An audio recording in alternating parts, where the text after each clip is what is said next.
네, 그러면 우리 그 한국방송학회 봄철 정기학술대회 그 대학원생 세션을 지금 시작하도록 하겠습니다. 저는 사회를 맡게 된 성균관대학교 미디어 커뮤니케이션 학과의 정성은 교수입니다. 그래서 그,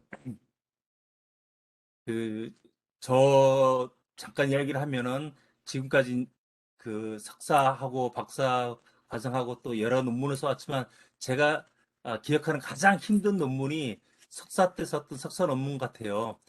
처음으로 그걸 하기 때문에 여러 가지 새로워서 굉장히 많이 힘들었던 기억이 있는데 그래서 석사 논문을 잘 쓰는 것도 힘들고 그것을 학술적인 논문으로 또 만들어서 이거를 발표하게 되는 것은 굉장히 어렵고 힘든 일이라고 생각합니다.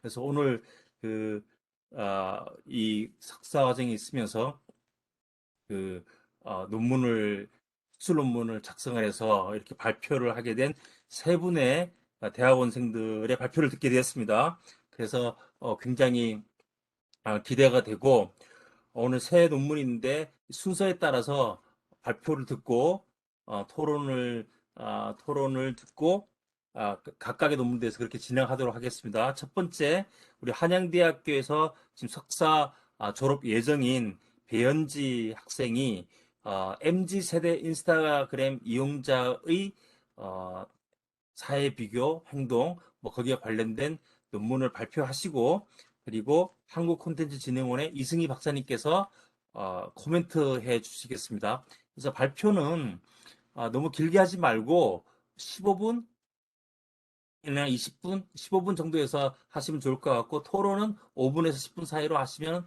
좋을 것 같습니다. 네, 발표 시작해 주시기 바랍니다. 네.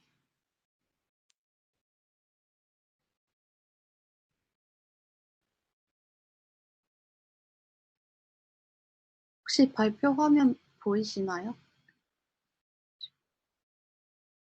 네네, 보입니다. 네, 그러면 발표 시작하도록 하겠습니다. 안녕하세요. 저는 한양대학교 미디어 커뮤니케이션 학과 대학원 석사 과정에 재학 중인 배현지라고 합니다. 오늘 제가 발표할 연구는 인스타그램 이용자의 상향 사회 비교와 비합리적 구매 행동에 관한 연구, MZ 세대의 나르시시즘 성향과 물질주의에 따른 상대적 박탈감에 조절된 매개 효과입니다. 오늘 발표는 결론까지 완성될 논문을 발표할 예정입니다.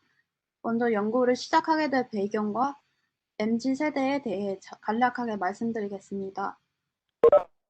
자본주의의 발전으로 사람들은 이제 언제 어디서나 모바일 기기를 통해 편리하게 소비할 수 있는 환경에 살고 있습니다.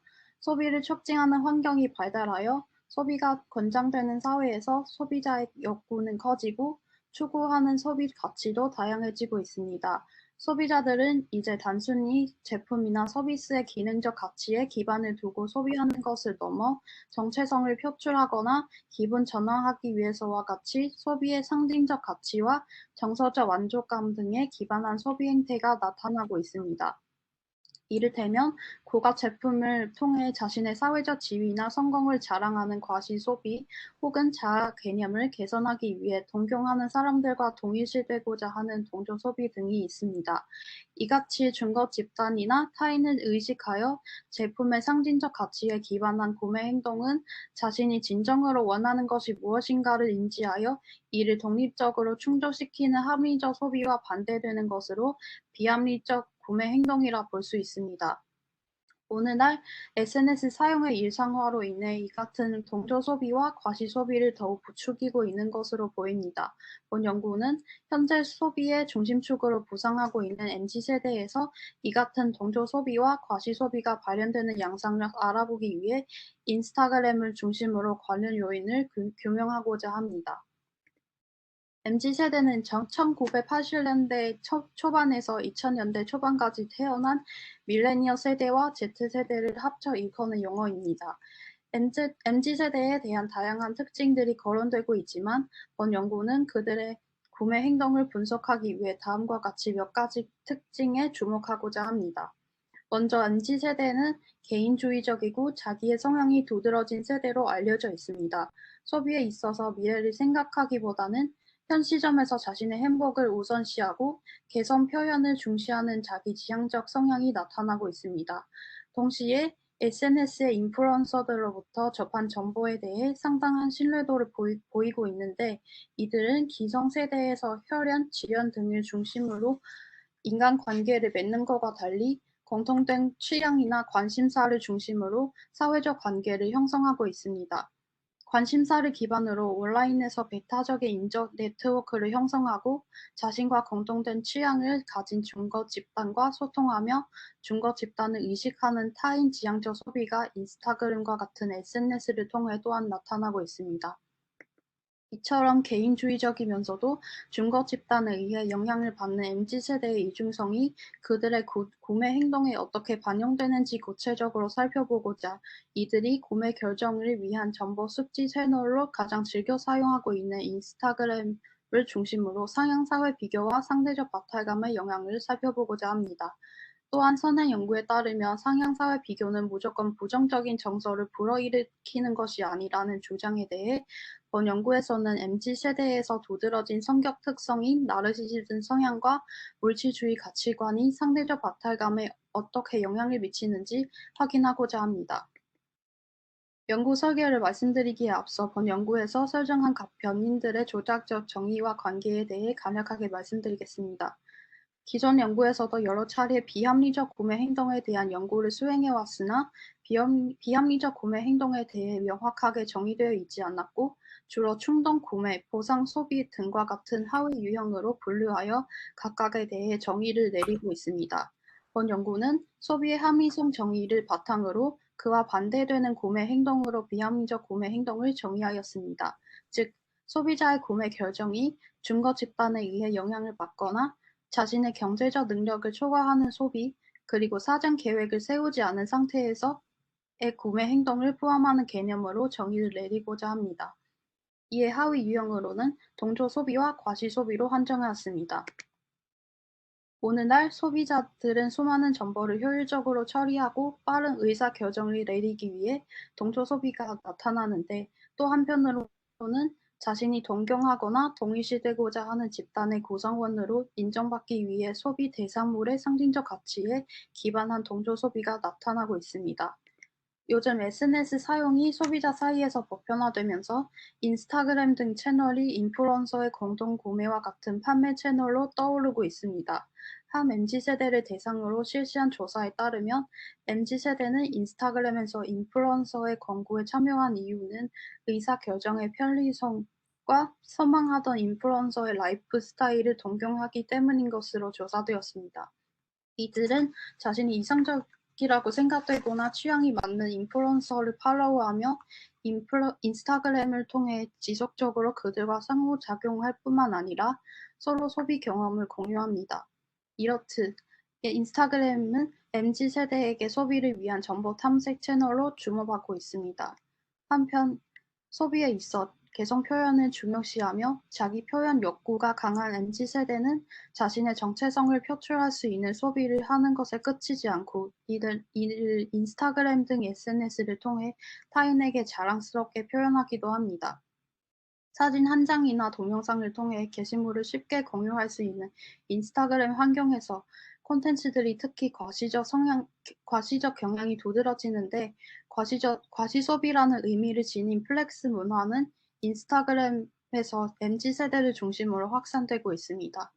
한 조사에 따르면 플렉스 문화가 형성된 2019년 전후로 20대의 명품 소비가 급격하게 증가한 것으로 나타났는데 그들이 주로 인스타그램과 같은 SNS 인플루언서를 통해 명품 정보를 얻고 있는 것으로 조사되었습니다. 이 점을 감안하면 MZ세대의 인스타그램 이용이 그들의 과시적 소비 행동을 부추기는 원인으로 볼 수 있을 것으로 판단됩니다.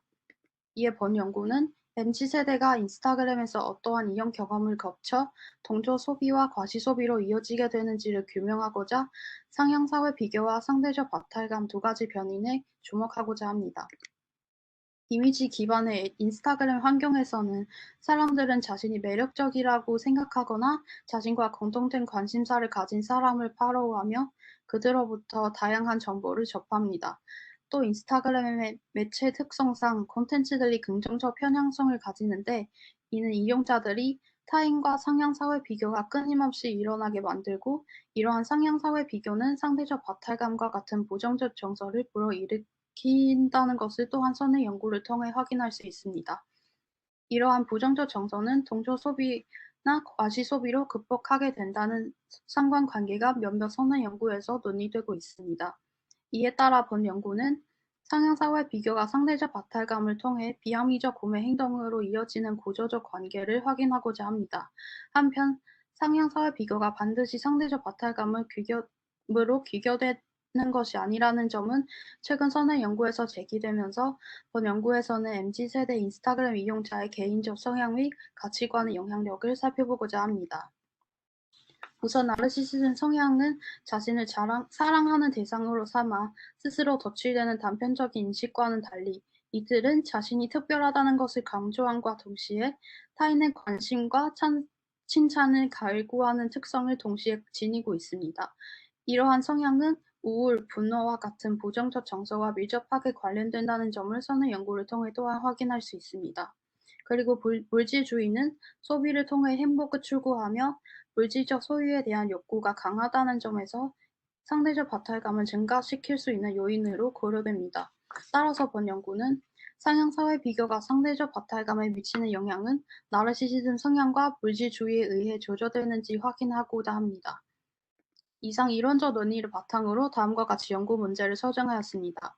먼저 상향사회 비교와 비합리적 구매 행동 간의 관계에서 상대적 박탈감의 매개 효과를 확인하고 상향사회 비교가 상대적 박탈감에 미치는 영향은 나르시시즘 성향과 물질주의에 의해 조절되는지 확인합니다. 연구 문제를 정리한 연구 모형은 다음과 같습니다. 연구 모형 1과 2는 각각 나르시시즘 성향과 물질주의를 조절 변인으로 설정한 모형입니다. 연구 문제를 검증하기 위해 약 일주일 동안 온라인 설문조사를 실시하였습니다. 조사 대상은 MZ세대에 해당하는 20대와 30대이며 인스타그램 이용자 중 이용 경험이 6개월 이상, 이용 빈도는 주 4회 이상 이용하는 이용자로 조사 대상을 한정하였습니다. 자료 분석은 SPSS 프로그램과 프로세스 매크로를 활용하여 관련 분석을 실시하였습니다. 연구 결과는 다음과 같습니다. 먼저 상향사회 비교와 비합리적 구매 행동 간의 관계를 살펴보면 정소변인이 동조 소비의 경우 상향사회 비교가 상대적 박탈감을 경유하지 않고도 정적으로 유의한 영향을 미치는 것으로 나타났습니다. 과시 소비의 경우 상향사회 비교가 상대적 박탈감을 통해서만 정적으로 유의한 영향을 미치는 것으로 나타났습니다. 다음으로는 상향사회 비교가 상대적 박탈감에 미치는 영향을 나르시시즘 성향이 정적으로 조절한 것으로 확인하였습니다. 마찬가지로 상향사회 비교와 동조 소비 간의 관계에서 나르시시즘 성향의 정적인 조절 효과가 유의한 것으로 나타났습니다. 그림을 보시면 나르시시즘 성향이 낮은 집단, 저집단의 사람들보다 나르시시즘 성향이 높은 상집단의 경우 타인과의 상향사회 비교를 하면 할수록 동조 소비가 더욱 가파르게 증가한 것으로 나타났습니다. 그리고 나르시시즘 성향이 높은 사람은 더 강한 상대적 박탈감을 느끼고 높아진 상대적 박탈감은 동조 소비로 이어지는 조절된 매개 효과가 유의한 것으로 확인하였습니다. 그러나 중소변인이 과시 소비의 경우 상대적 박탈감을 경유하는 매개 모형에서만 나르시시즘 성향의 조절 효과가 유의한 것으로 나타났으며 나르시시즘 성향에 의해 높아진 상대적 박탈감은 또한 과시 소비로 이어지는 효과가 유의한 것으로 확인하였습니다. 다음은 물질주의의 조절 효과를 살펴보면 상향 사회 비교가 상대적 박탈감에 미치는 영향을 물질주의가 정적으로 조절한 것으로 나타났습니다. 이러한 물질주의는 상향사회 비교와 동조 소비 간의 관계에서 정적인 조절 효과가 또한 유의한 것으로 확인하였습니다. 그림에 나타난 바와 같이 물질주의가 낮은 사람보다 높은 사람의 경우 상향사회 비교를 하면 할수록 동조 소비가 더욱 가파르게 증가하였는데 이는 물질주의가 소비를 통해 자신의 정체성을 상징적으로 표현하고 자아 개념을 개선할 수 있다고 믿는 가치관 특성 때문인 것으로 설명됩니다. 이처럼 물질주의에 의해 높아진 상대적 박탈감은 동조 소비로 이어지는 효과가 또한 유의한 것으로 확인하였습니다. 한편 중소변인이 과시 소비의 경우 앞서 나르시시즘 성향의 조절 효과와 마찬가지로 상대적 박탈감을 매개로 한 경우에만 정적인 조절 효과가 유효한 것으로 나타났습니다. 물질주의에 의해 높아진 상대적 박탈감은 과시 소비로 이어지는 효과가 역시 유의한 것으로 나타났습니다. 결론 및 제언입니다. 먼저 앞서 연구 결과에 대한 요약을 살펴보면 다음과 같습니다. 그리고 상향사회 비교, 이러한 연구 결과의 논의는 다음과 같이 정리하였습니다. 우선 MZ세대는 인스타그램에서 타인과 과시적 콘텐츠에 의한 상향사회 비교는 부와 성공을 자랑하는 과시 소비를 유발하기보다는 남들과 자신의 사회적 동일시를 중요시하는 동조 소비를 유발하게 된다는 점을 발견하였습니다. 반면 명품이나 고가 브랜드를 소비하는 과시 소비는 상향사회 비교가 상대적 박탈감과 같은 부정적 감정을 느낄 경우에 에만 이를 극복하기 위한 수단으로 이루어진 것이라고 볼 수 있습니다. 또한 상향사회 비교와 상대적 박탈감의 관계에서 제3의 조절 변인이 존재할 수 있다는 선의 연구의 주장에 대해 본 연구에서는 자기 중심적이라고 보편적으로 인식되고 있는 나르시시즘 성향이 상향사회 비교 자극에 노출되면 오히려 상대적 박탈감이 높아질 수 있다는 점을 발견하였고 나르시시즘 성향과 물질주의의 조절 효과를 검증하였습니다. 마지막으로 기존 MZ세대에 관한 연구는 MZ세대가 사회적으로 타인과 차별화되고자 하는 개인주의 특성과 과시적 성향에만 초점을 맞춰다는 한계점을 가지는데 본 연구에서는 개인주의 가치관이 강한 MZ세대는 자신이 이상적이라고 생각되는 타인과 소통을 원하며 사회적으로 인정을 얻고자 하는 이중성이 인스타그램 이용과 구매 행동에서 반영되고 있음을 시증적으로 검증하였습니다. 본 연구의 한계점은 다음과 같습니다. 먼저 인스타그램 이용자가 인스타그램에서의 관심사가 사람과 직접 관련되는지를 확인하지 못했습니다. 관심사가 사람과 직접 관련되지 않은 경우 상향사회 비교나 상대적 박탈감에 해당 안 될 가능성이 높기 때문에 향후 연구에서는 개인의 관심사와 함께 살펴보는 것을 제안합니다. 또한 동조 소비와 과시 소비의 관련성을 고려하지 못했습니다. 인스타그램에서 타인의 플렉스 소비에 대한 노출은 상대적 박탈감을 일으켜 과시 소비로 극복하려는 행위 자체는 상류층에 대한 동조 심리에서 비롯된 것이라고도 볼 수 있는데, 즉 동조 소비와 과시 소비의 동기는 서로 영향을 미칠 수 있고 이는 향후 연구를 통해 분석할 것을 제안합니다.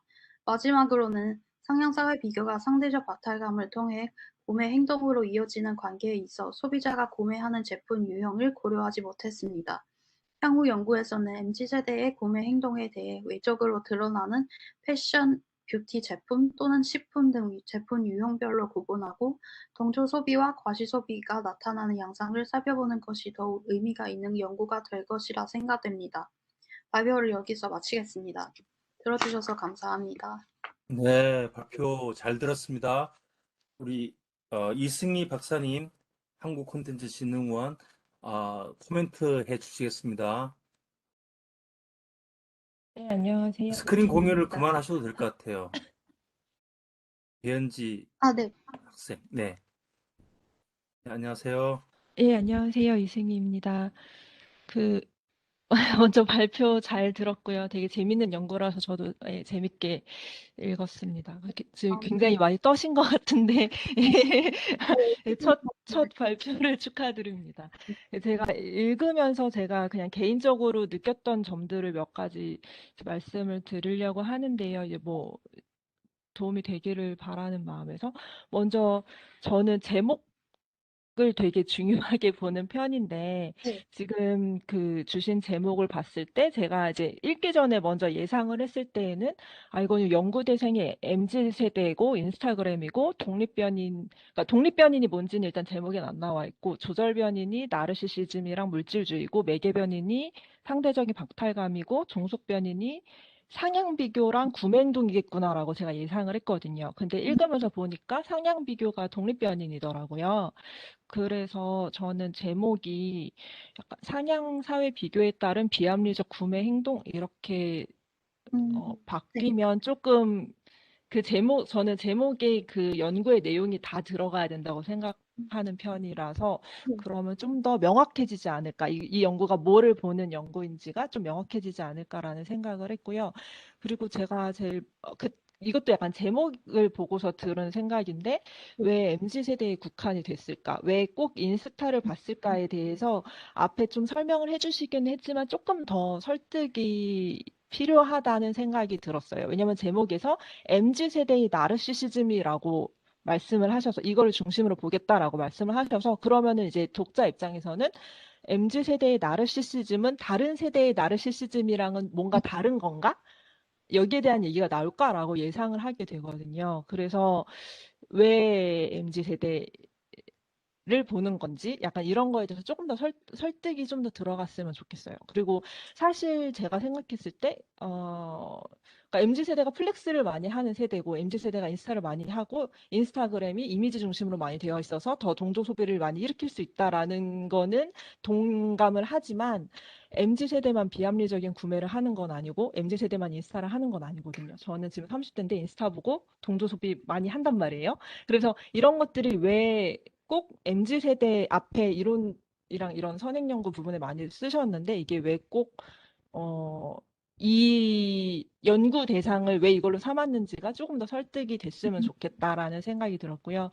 그리고 사회 비교를 개인의 그 중간에 보시면 개인의 성격적인 특성이나 가치관이 이런 동조 소비에 어떤 영향을 미치는지를 보았다라고 이제 그런 문구가 있었는데 사회 비교를 개인의 성격적 특성이나 가치관이라고 볼 수 있을지에 대해서도 약간 조금 생각이 저는 들었는데 왜냐면 이게 어떤 다른 개인적인 성향이나 사회적인 상황 같은 어떤 다른 요인 때문에 개인 그런 사회 비교하는 현상이 나타나는 걸로 볼 수도 있잖아요. 근데 지금 보니까 이론적 논의에서 보니 그 사회 비교와 관련해서 두 번째 관점이 개인적인 성향 또는 성격의 특징으로 보는 관점이 있다라고 이론적인 논의에서 그런 부분들을 말씀을 해주셨더라고요. 그래서 여기서 보는 사회 비교라는 거는 어떤 타인과 비교하는 성향으로, 개인적인 성향으로서 보겠다. 뭐 이런 부분들이 조금 더 강조가 되면 좋을 것 같아요. 그러면 이거를 이제 독립변리로 보는 거구나라는 게 조금 더 명확해질 것 같고 중간에 방법론 부분에서 그 조작적 정의를 잘 해주셨는데 보통은 조작적 정의를 해놓고 나서 이제 그 값이 방향성에 대해서 설명이 들어가야 되거든요. 이 값이 높으면 어떤 의미를 뭐 어떻다는 것을 의미한다 이런 말이 들어가야 되거든요. 그래서 그 부분을 좀 보완했으면 좋겠고 이 부분이 제일 중요한 부분인데 96쪽, 97쪽에 보니까 그 결론 부분에서 해석하는 부분이 조금 주의가 필요하다고 저는 생각이 들어가지고, 그러니까 동조 소비 행동이 상향 사회 비교로 인한 상대적 박탈감을 극복하는 수단으로 사용이 된다라는 표현들이 좀 보이더라고요. 근데 그런 상향 사회 비교를 했을 때 뭐 상대적인 박탈감을 매개로 동조 소비를 한 것까지는 알겠는데 그러니까 사회 비교를 했을 때 박탈감을 느끼는 경우에 한해서 동조 소비나 과시 소비로 이어질 수 있다까지는 동의를 하는데 그런 동조 소비나 과시 소비를 함으로써 그 박탈감을 극복한다라는 거는 저는 전혀 다른 문제라고 생각을 하거든요. 그리고 그 동일시도 되게 그 해석 부분에 많이 나오는데 동일시하는 타인으로부터 바로 구매 결정을 한다. 뭐 이런 부분도 저는 전혀 다른 문제라고 생각을 해서 좀 그 해석하는데 조금 더 그 검증하지 않은 부분에 대해서는 조금 해석이 주의가 필요하다고 생각이 되고 또 결론 부분에서 이 해석하는 부분이 계속 동일시라는 그 용어를 계속 많이 쓰시는데 어, 이 부분 같이 이거를 검증을 했으면 좋았겠지만 지금 이제 연구가 다 끝난 상태니까 그럴 수는 없고 약간 그 해석하는데 조금 더 주의를 하시면 좋을 것 같아요. 그리고 동일시는 사실 타인을 나 자신인 것처럼 느끼는 것 그리고 타인의 감정이나 생각을 내가 이해할 수 있다. 약간 이런 식으로 이게 정의가 돼서 지금 연구자께서 보시는 의미랑은 또 조금 다를 수도 있다는 생각이 들거든요. 지금 뭐 이렇게 어떤 동경하는 상대에 대해서 저 사람이 갖고 있는 걸 나도 갖고 싶고 약간 이런 거는 사회심리학의 이론적 부분에서 동조 다루시긴 했지만 사회심리학의 동조에 대한 설명으로 해석을 하신 게 더 나을 것 같고 그게 약간 소외되는 것에 대한 두려움으로 같이 동조를 하는 거잖아요. 약간 거기에 좀 더 맞을 것 같고 동일시라는 용어는 제 개인적인 의견입니다만 조금 다른 의미로 쓰일 수도 있겠다라는 생각이 들었고요. 또, 여기 또 이것도 해석 부분에 97쪽인가요? 거기서 나오는 문구 중에 단순 노출만으로도 동조 소비는 나타나는데 과시 소비는 단순 노출에서 끝나는 게 아니라 그거를 통해서 상대적인 박탈감을 느꼈을 때만 뭐 이제 동조 소비나 과시 소비로 나타난다. 이렇게 또 쓰신 부분이 있어요. 근데 여기서 검증하신 게 단순 노출의 효과가 아니잖아요. 여기서 독립변인으로 특정을 하신 거는 비교하는 성향을 특정을 하신 거잖아요. 단순 노출이랑은 다르죠. 단순 노출의 효과를 보시려면 실험을 하셨어야 됐겠죠. 그래서 이런 부분도 조금 해석이 주의를 하셨으면 좋겠어요. 그리고 아까 그 발표 때도 잠깐 말씀을 주셨는데 나르시시즘이 높은 사람이 오히려 상대적인 박탈감이 높을 수 있다는 걸 발견했다라고 하셨는데 이 부분도 약간 그 이론적 논의나 이런 것들을 조금 더 찾아보시면 여기에 대해서 해석을 좀 더 풍부하게 하실 수 있을 것 같은 게 저는 이게 되게 당연한 결과라고 생각을 했거든요. 원래 나르시시즘이 더 높은 사람은 자기 자신에 대해서 완벽해야 된다라는 그 기대치가 더 높기 때문에 상대적 박탈감이 더 높을 수밖에 없다고 생각을 하거든요. 특히 그 내향적인 나르시시즘은 다른 사람의 인정이 굉장히 민감하거든요. 그 나르시시스트의 종류가 두 가지인데 다른 사람 위에 군림하는 나르시시스트가 있고 자기가 남의 눈치를 보고 남의 인정에 엄청 민감한 그런 성향의 나르시시스트가 있거든요. 그래서 이제 그런 부분에 대한 거를 조금 더 보완을 하셔서 하면 해석이 훨씬 더 풍부해질 수가 있겠다는 생각이 들었습니다. 좀 전반적으로 석사 논문으로서 굉장히 잘하셨다고 생각을 하고 다만 추후에 이거를 퍼블리시 하실 때에는 조금 해석에 좀 주의를 하시고 조금 더 이제 함의를 그냥 기존 연구의 결합에서 더 나아가서 좀 추가적인 함의를 보완하시면 훨씬 더 좋을 것 같다는 생각이 들었습니다. 발표 잘 들었습니다. 네. 발표도 잘 들었고, 우리 코멘트를 들었는데, 또 하나의 발표를 들은 것 같아요. 하면서 또 배우는 것도 많고, 그런데 이게, 녹화를 하면 좋은 점이, 나중에 이제 발표자가 이 코멘트 하신 분의 코멘트 어떤 내용이었는지, 다시, 그 비디오를 다시 보면서 확인하고 또, 네, 준비하고 이렇게 할 수 있을 것 같아요. 일단 우리는 발표 코멘트를 다 듣고 난 다음에 종합적으로 우리 그 발표 소감 곁들여서 이야기를 하는 것으로 하겠습니다. 아, 질문도 끝나고 난 다음에 받는 것으로 하겠습니다. 두 번째 논문으로 넘어가겠습니다. 두 번째 논문은 카이스트의 최유리 석사 졸업 예정 임의 그 건강 정보에 대한 확증 편향에 대한 논문이고 토론은 강원대학교의 김할빈 교수님께서 해주시겠습니다. 네, 시작해 주세요. 네, 시작하겠습니다. 지금 잘 보이시나요? 네, 잘 보입니다. 근데 좀 더 화면을 그 전체 화면으로 해주셔야 되겠습니다. 이제 잘 보이실까요? F5 눌러서 그 전체 화면으로 그 파워포인트를.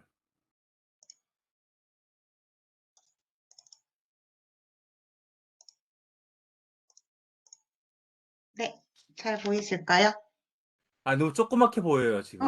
그래요? 네. 저는 네, 전체 네, 화면 괜찮습니다, 지금. 괜찮아요. 괜찮으세요? 이제 이렇게 하시면 될 것 같아요. 네네네, 알겠습니다. 네, 안녕하세요. 저는 카이스트 과학저널리즘 대학원 석사과정 최유리입니다. 발표를 시작하겠습니다. 주제는 건강정보에 대한 확증 편향 및 교정정보 제공의 효과 분석입니다. 오늘 말씀드릴 내용의 순서는 다음과 같습니다. 먼저 연구 목적 및 필요성에 대해서 말씀드리겠습니다. 건강과 관련된 뉴스는 주로 인체 위해성과 관련된 주제로서 과학적 증거가 존재하지 않다는 설득력이 약할 수도 있지만 건강과 관련된 정확한 사실을 얻기 위해서는 장기간에 거친 충분한 임상시험이 필요하고 이 과정에서 일부 언론은 특정한 주제가 부상하면 사실적인 검증 과정을 배제하고 성급하게 결론을 내리거나 괴담으로 치부하는 오류를 범하기도 합니다. 일반 대중은 언론 보도에 제시된 과학적 증거에 대해 문해력이 낮을 경우 오류의 결과물인 가짜뉴스를 그대로 받아들일 가능성이 매우 높습니다. 보시는 것처럼 건강 가짜 뉴스는 이용자의 인식뿐 아니라 행동에 영향을 미쳐서 심각한 피해를 입힐 수 있습니다. 또한 이제 슬라이드가 안 넘어갔습니다. 이제 넘어가시나요? 네. 네. 네. 그리고 또한 다른 여타 가짜 뉴스가 그러하듯이 잘못된 여론을 형성시켜서 정치적 의사결정을 왜곡시킬 수도 있고, 마지막으로는 건강 가짜 뉴스에 노출된 집단은 정정 정보가 제공되고 난 후에도 쉽게 태도를 변화하지 않을 가능성이 매우 큽니다. 건강 가짜뉴스의 심각성에도 불구하고 이 선행된 건강 가짜뉴스의 연구는 가짜뉴스 자체의 담론을 분석하거나 미디어에 따른 보도 차이 분석이 주를 이룹니다. 그와 반대로 정치적 메시지를 주로 다룬 가짜뉴스 연구의 경우 이 동기 기반 추론을 중심으로 가짜뉴스를 소비하는 수용자에 대한 선행 연구가 활발하게 진행 중에 있습니다. 특히 이제 최근에 코로나도 그렇고 대한민국을 이제 뒤흔든 뭐 아나키 사태나 햄버거병, 생리대 화학물질 유해성 같은 경우 범람하는 건강 관련 정보 속에서 이 정확한 뉴스를 이용하는 것은 개인의 건강은 물론이고 공중 건강에도 매우 중요한 사안이라고 생각이 됩니다. 따라서 본 연구는 건강 가짜 뉴스에 노출된 수용자들이 자신의 신념을 바탕으로 뉴스를 인지하는지, 그리고 이를 해결할 수 있는 교정 정보의 효과가 있는지, 있다면 어떠한 영향을 주는지를 확인해 보고자 합니다. 또 마지막으로 가짜뉴스와 교정정보에 노출된 개인의 성향에 관한 연구 질문을 검증을 해보고자 합니다. 연구가설은 총 5개고요. 처음 연구가설 1번, 1-1번, 1-2번 같은 경우에는 확증 편향과 수용자의 동의도, 신뢰도, 전파 의도에 관련된 3개고, 연구가설 2와 연구가설 2-1은 교정정보에 관한 가설로 총 5가지로 정리했습니다. 연구 질문도 추가로 존재하는데요. 이 연구 질문은 가짜뉴스를 수용한 사람들의 특성에 주목한 연구 질문입니다. 선행 연구에서는 동일한 미디어 생태계 내에서도 어떤 사람들은 가짜뉴스를 더 많이 수용하고 여기에 따른 태도 변화가 크다라는 것을 보는 것을 증거로 가짜뉴스의 문제가 비단 알고리즘처럼 시스템이나 기술 탓으로 돌리는 것에 반박합니다. 선행 연구를 바탕으로 가짜뉴스의 수용에 좀 주요하게 작용할 수 있는 변인을 리터러시, 관여도, 그리고 관련 지식으로 설정을 해서 가짜뉴스의 수용도와 변인 간의 관계를 연구 질문으로 확인하고자 했는데요.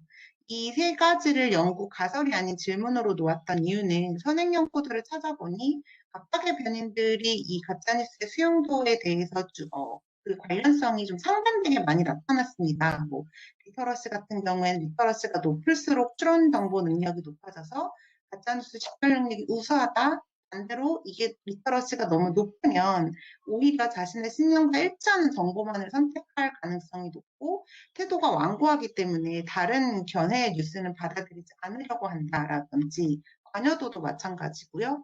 관련 지식도 지식이 높을수록 낙관적 편견이 감소하고 건강 예방 행위 태도가 긍정적으로 형성된다라는 긍정적인 의견이 있는 반면, 반대로 지식이 너무 높으면 3자 효과가 발휘되어서 뉴스나 메시지의 설득력이 크게 작용하지 않는다라고 되는 선행 연구들을 토대로 연구 질문을 3가지로 작성하였습니다. 연구는 총 198명을 대상으로 온라인 조사업체를 통해서 설문조사를 진행했습니다. 시험자에게 가짜뉴스로 제공되는 자극물에 다루는 내용을 사전에 신념을, 그 해당 내용에 해당되는 신념을 물었고요. 가짜뉴스 내용과 기존 신념이 일치할 경우 일치 그룹에, 불일치할 경우 불일치 그룹으로 나눈 뒤 가짜뉴스와 오정보 제시 방식을 기준으로 3집단에 할당되었습니다. 전체 응답자 부분은 표를 참고해 주시면 좋겠습니다.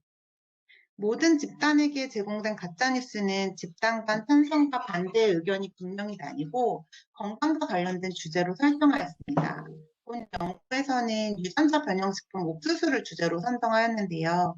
해당 이슈 같은 경우에는 기하 구제를 돕는다는 점에서 이거를 굉장히 긍정적으로 생각하는 사람들도 있고, 반대로 알려지지 않은 인체 위해성에 대해서 부정적인 인식이 공존하는 이슈입니다. 또한 이제 건강과 관련된 뉴스 중에서 너무 최근에 보도가 된 뉴스, 최근에 논란이 되고 있는 코로나 백신 같은 뉴스는 참가자의 태도나 신념이 아직 형성되지 않았을 거라고 고려하여서 GMO처럼 일정 시간 동안 보도가 되었고 따라서 해당 뉴스에 대해서 신념이 정해진 것을 선정하였습니다. 교정 정보는 서울대학교 팩트체크 사이트 화면을 사용해 두 가지 방식으로 제시되었고요. 그림 왼쪽에 보시는 경우에는 약한 주장 교정 정보라고 해서 방금 보신 뉴스는 사실이 아니다라고 시각적인 판정만 주는 거고, 오른쪽에 보시는 교정 정보 같은 경우에는 왜 이 뉴스가 사실이 아님으로 검증이 되었는지, 검증 방법, 검증 내용, 검증 결론까지 같이 제시한 강한 주장의 교정 정보 두 가지 타입을 제작을 하였습니다. 실험 절차는 보시는 것처럼 스크리닝을 통해서 조건에 해당되지 않는 참가자들은 조사에서 제외를 했고, 먼저 기존 신념을 측정을 해서 찬성과 반대 그룹으로 나눴고요. 자극물을 제시했고, 주요 변인인 뉴스 수용도, 신뢰도, 전파 의도, 건강 관여도, 지식 수준, 리터러시를 특정을 하였습니다. 그리고 마지막에 매니플레이션을 통해서 읽었던 가짜뉴스나 교정 정보에 대한 내용에 대한 확인을 다시 한번 해서 내용에 대한 정확한 확인이 불가할 경우 최종 데이터에서 제외하면서 조사의 신뢰도를 높였습니다. 마지막으로 보고 계신 자극물은 모두 가짜뉴스로 검증된 내용이라는 부분을 확실하게 디브리핑하였습니다. 주요 측정 변인에 대한 기술 통계 및 측정 다음과 같습니다. 뉴스 동의는 가짜뉴스에서 주장하는 내용을 얼마나 동의하는지에 대한 문항으로 이루어졌고, 뉴스 평가는 뉴스의 신뢰도를 측정하였습니다. 기존의 선행 연구에서 활용한 척도를 사용을 했고, 해당 뉴스가 얼마나 논리적인지 타당한지 설득력이 있는지를 측정을 하였고요. 전파 의도는 해당 뉴스를 타인에게 전파하고자 그 자체를 첫 번째 연구 가설인 건강 뉴스가 기존 건강 관련 신념과 일치할 경우 해당 뉴스의 수용도가 높아지고 뉴스를 더욱 신뢰하고 타인에게 전파하고자 하는 의도가 높을 것이라는 가설을 검증하기 위해 T-검증을 실시했습니다. 그 결과 표에서 보시는 바와 같이 기존 신념과 가짜뉴스의 내용이 일치하는 응답자는 일치하지 않는 응답자에 비해서 뉴스의 동의 정도, 신뢰도, 전파도가 유의미하게 높아 가설을 지지하는 결과를 보였습니다. 다음으로는 건강 뉴스 내용을 반박하는 교정 정보를 제공받은 경우 해당 뉴스의 수용도가 낮아질 것이다라는 가설을 분석하기 위해서 이원 배치 분산 분석을 실시하였고요. 분석 결과 교정 정보 제시 여부와 신념 일치 여부 두 개의 변수 모두 주 효과는 유의하게 나타났고, 의견 일치 여부에 따른 뉴스 동의는 가짜 뉴스만 읽은 집단에 비해 약한 방식의 교정 정보를 제공받은 집단과 강한 주장의 교정 정보를 제공받은 집단이 유의미하게 낮아 교정 정보의 효과가 있었음을 검증하여 연구 가설 2 또한 지지되었습니다. 교정 정보의 제시 역량이 통계적으로 유의미하기 때문에 사후 검증 방식을 활용하여 다시 한번 검증을 실시하였고요. 그 결과 교정 정보 제시의 효과는 교정 정보 제시 여부의 효과이며 교정 정보 제시 방식에 따른 효과는 아님을 확인하였습니다. 즉 교정 정보를 제공하지 않은 경우에 비해 교정 정보를 제공한 경우 뉴스 동의 정도는 유의미하게 낮았으나 강한 주장의 교정 정보 조건과 약한 주장의 교정 정보 조건 간의 동의 정도의 차이는 유의미하게 나타나지 않았습니다. 연구 질문 1과 3을 검증하기 위해서는 조절회귀 분석을 실시하였고요. 뉴스 동의 정도를 종속 변인으로 하였고, 기존 신념과 이제 검증하고자 하는 연구 문제에 해당하는 세 가지 특성, 리터러시, 관여도, 관련 지식을 각각 독립변으로 투입했고, 2단계에서는 상호작용항을 투입했습니다. 이 과정에서 상호작용항을 추가함에 인해서 다중공선성에 문제가 발생하여서 다시 평균값과의 차이로 조정하고, 이를 통해서 조정된 상호작용 변수를 투입하여 진행을 하였습니다. 먼저 기존 신념과 리터러시를 독립변인으로 놓고 측정한 결과 기존 신념만 뉴스 동의에 유의미한 것으로 나타났고 리터러시는 동변수에 미치는 영향이 유의하지 않은 것으로 나타났습니다. 이 단계에서도 상호작용 변수가 통계적으로 유의하지 않게 나타났습니다. 교정 정보를 제공받은 집단만 따로 떼서 똑같이 조절 회귀 분석을 실시했을 때도 결과는 동일하게 나타났는데요. 기존 신념은 이용자의 리터러시 수준에 관계없이 가짜뉴스 동의 정도의 영향을 끼치는 것으로 나타났습니다. 즉 기존 신념과 가짜뉴스 내용이 일치할수록 가짜뉴스를 더욱 동의했고 리터러시 수준은 아무런 조절 효과를 미치지 않았습니다. 다음은 기존 신념과 관여도와 그리고 이 뉴스의 동의 정도를 살펴보는 조절회귀 분석을 실시하였는데요. 연구 질문 1처럼 기존 신념만 뉴스 동의에 유의미한 것으로 나타나고 관여도는 동북병수에 미치는 영향이 유의하지 않은 것으로 나타났습니다. 교정 정보를 제공받은 집단만 따로 떼서 살펴본 결과에서도 결과는 동일하게 나타났습니다. 기존 신념과 가짜뉴스 내용이 일치할수록 가짜뉴스를 더욱 동의했고 관여도 수준은 아무런 조절 효과를 미치지 않았습니다. 연구 질문 3은 기존 신념이 건강뉴스의 동의 정도 및 교정정보 수용에 미치는 영향이 이용자의 혹시 관련 지식 수준에 따라 어떻게 달라지는지를 보기 위해서 조절회귀 분석을 실시하였고요. 가짜뉴스만 본 집단의 경우 기존 신념만 뉴스 동의에 유의미한 것으로 나타났고 관련 지식은 동의도에 유의한 영향을 끼치지 않았습니다. 그런데 교정 정보를 제공받은 집단에서는 조금 다른 결과가 나타났는데요. 약한 주장의 교정 정보의 경우 기존 신념이 뉴스 동의에 유의미했고 관련 지식 또한 종속변수에 유의한 영향을 끼치는 것으로 나타났습니다. 특히 관련 지식이 높아질수록 뉴스 동의 정도가 감소하는 것을 보아서 관련 지식이 높은 사람은 약한 주장의 교정 정보에 유의한 영향을 끼쳤다라고 볼 수 있습니다. 다만 비슷한 결과는 강한 주장의 교정 정보 효과에선 나타나지 않았습니다. 연구 결론을 말씀드리도록 하겠습니다. 첫째, 확증 편향은 가짜뉴스에 대한 동의 정도, 뉴스 신뢰도, 전파 의도에 영향을 끼치는 것으로 나타났습니다. 사람들은 자신의 신념과 일치하는 뉴스는 우호적으로 받아들이고 그렇지 않은 경우에는 심리적 저항감을 내세운다는 기존의 선행 연구와 비슷한 결론을 도출했고요. 특히 확증 편향의 경우 증거를 기반으로 문제를 해결해야 하는 학문 중심으로 나타나는 것으로 선행 연구에서 많이 알려져 있습니다. 예를 들어서 진실 여부와 상관이 없거나 진실 여부를 밝히는 과정에서 전문적 지식이 필요로 하지 않는 종교적 믿음이나 도덕적 판단에서는 확증 편향이 덜 일어나지만 응급의료의 의사결정이나 범죄 조사에서 증거를 수집하는 과정에서는 확증 편향이 많이 일어난다고 합니다. 이처럼 과학적 증거를 기반으로 진실 여부가 판가름나는 건강 가짜뉴스의 경우 확증 편향이 사용자의 뉴스 수용도에 유의미한 영향을 끼치는 것으로 나타났습니다. 둘째, 교정정보의 효과를 분석한 결과 교정정보가 제공된 집단이 그렇지 않은 집단보다 뉴스 동의 여부를 감소시키며 교정정보의 효과를 입증하였습니다.